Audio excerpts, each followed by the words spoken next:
Kasado na ang paghahanda ng National Capital Region Police Office, NCRPO, para sa pagsisimula ng local campaign period bukas.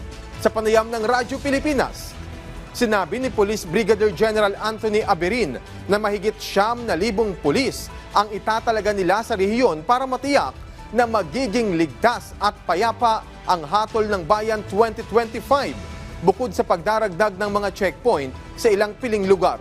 Paigtingin din ng NCRPO ang police visibility sa matataong lugar.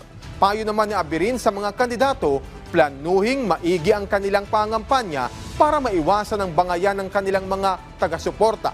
Mainam din aniya kung may kapag-ugnayan sila sa NCRPO sa isasagawang political rallies upang matiyak naman ang kaligtasan ng mga dadalo rito. Pagtiyak pa ng opisyal, handa rin ang kanilang puwersa ngayong darating na Semana Santa. Naglatag po tayo ng isang comprehensive security preparations po sa buong paghahanda para sa election.